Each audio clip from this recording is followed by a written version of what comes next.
Assalamualaikum warahmatullahi wabarakatuh.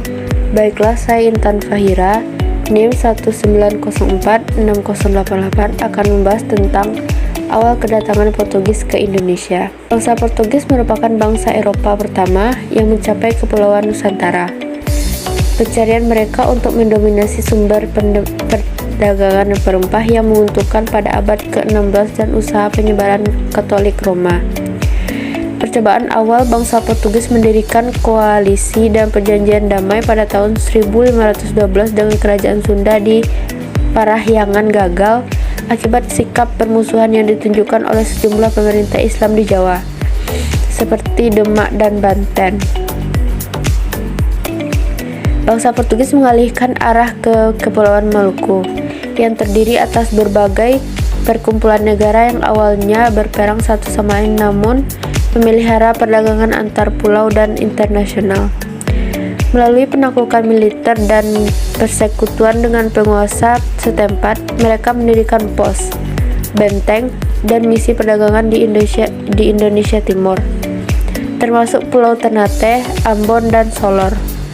Motivasi bangsa Portugis untuk memulai pertualangan ke timur menurut ahli sejarah dan arkeolog Islam UK Jandra Sasmita dalam buku Indonesia Portugal 500 Years of Historical Relationship CPSA tahun 2002 adalah Feitoria atau emas, Fortaleza atau kejayaan, Igreja atau gereja.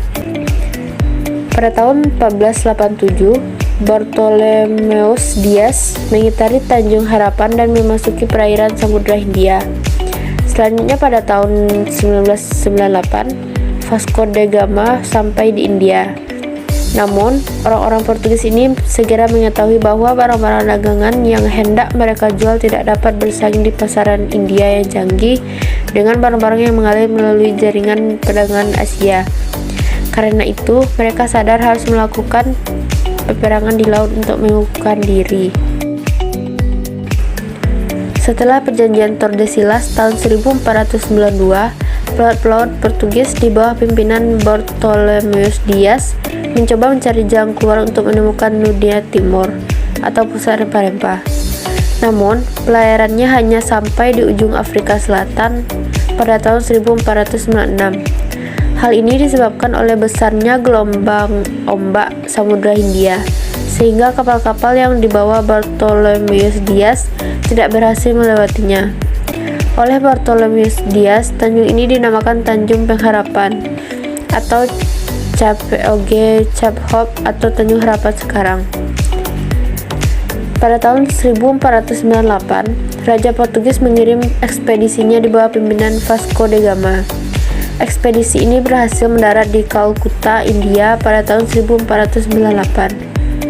Kemudian pada tahun 1511 dari India, bangsa Portugis mengirim ekspedisinya di bawah pimpinan Alfonso Albuquerque mengikuti perjalanan para pedagang Islam. Pada tahun itu juga Portugis berhasil menduduki Malaka, pusat perdagangan Islam di Asia Tenggara.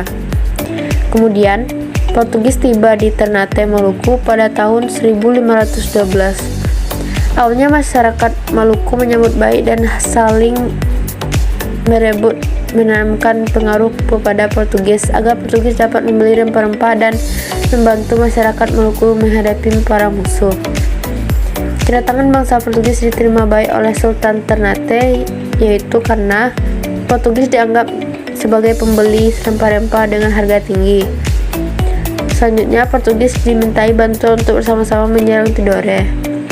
Pada saat itu, Kesultanan Ternate di Maluku diperintah oleh Kaichil Darus meminta bantuan Portugis untuk mendirikan sebuah benteng agar terhindar dari serangan daerah lain. Pada tahun 1522, Portugis mengabulkan permintaan Sultan Ternate dengan mendirikan benteng Saint John. Benteng tersebut harus dibayar mahal dengan perjanjian monopoli perdagangan rempah-rempah. Perjanjian tersebut ternyata menimbulkan kesengsaraan rakyat, tidak boleh menjual rempah-rempah dengan harga bebas karena harga sudah ditetapkan Portugis dengan harga murah. Akibatnya terjadi permusuhan antara Ternate dan Portugis. Sebab-sebab rakyat Ternate terhadap Portugis adalah Portugis melakukan monopoli perdagangan rempah-rempah di Ternate sehingga merugikan rakyat. Selanjutnya, Portugis memaksa Sultan Ternate mengakui kekuasaannya di Ternate. Lalu, Portugis membunuh Sultan Hairun sebagai Raja Ternate. Selanjutnya, bangsa Spanyol pun tiba di Maluku. Timbullah pertentangan antara bangsa Portugis dan Spanyol.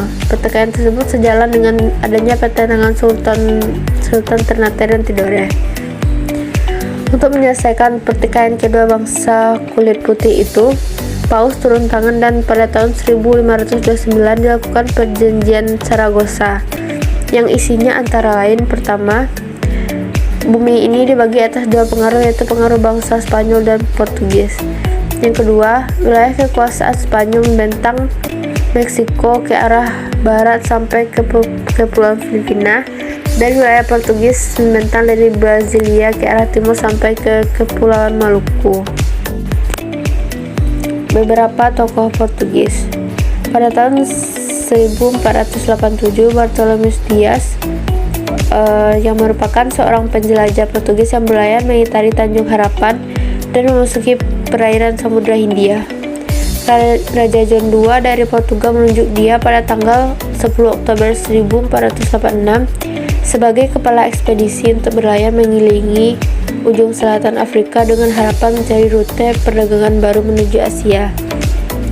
Yang kedua yaitu Vasco da Gama, seorang penyelidik Portugis yang berhasil menemukan jalur laut ke dunia timur atau India dengan menyusuri mengelilingi benua Afrika. Yang ketiga itu Alfonso de Albuquerque. Untuk mendapatkan daerah penghasilan rempah, Portugis menemukan dua ekspedisi, yaitu yang pertama dipimpin oleh Diego Lopes de Sequeira. Ekspedisi ini gagal menemukan tempat asal mula rempah-rempah. Yang kedua, Alfonso de Albuquerque. Ekspedisi ini berhasil menguasai Malaka pada tahun 1511. Tujuan Portugis datang ke Indonesia. Tujuan pelayaran Portugis ke Indonesia dikenal dengan 3G, yaitu Gold, Glory, dan Gospel sebagai berikut. Gold, emas, yaitu tujuan pertama, yakni mendapatkan keuntungan yang besar dan dilambangkan dengan emas. Yang kedua itu Glory, kejayaan. Kejayaan di sini diartikan sebagai perluasan wilayah yang dilakukan oleh para pelaut Eropa. Yang ketiga itu Gospel, penyebaran agama. Portugis merupakan negara dengan agama Nasrani yang kuat, maka dari itu misi pelayaran Portugis ke daerah-daerah singgah juga disertai misi penyebaran agama. Mundurnya Portugis dari Indonesia. Pada tahun 1533, Sultan Ternate menyuarakan kepada seluruh rakyat Maluku untuk mengusir Portugis di Maluku. Pada tahun 1570, rakyat Ternate dipimpin oleh Sultan Hairun dapat kembali melakukan perlawanan terhadap bangsa Portugis, namun dapat diperdaya oleh Portugis hingga akhirnya tewas terbunuh di dalam benteng Dorstede. Selanjutnya, peperangan dipimpin oleh Sultan Babullah selama 5 tahun, tahun 1570 sampai 1575, yang membuat Portugis harus angkat kaki dari Ternate dan terusir dari Tidore dan Ambon. Perlawanan rakyat Maluku terhadap Portugis dimanfaatkan Belanda untuk menjejakkan kakinya di Maluku.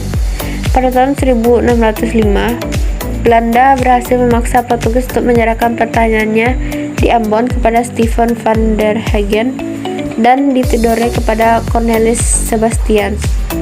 Dengan demikian pula, benteng Inggris di Kambelo, Pulau Seram dihancurkan oleh Belanda.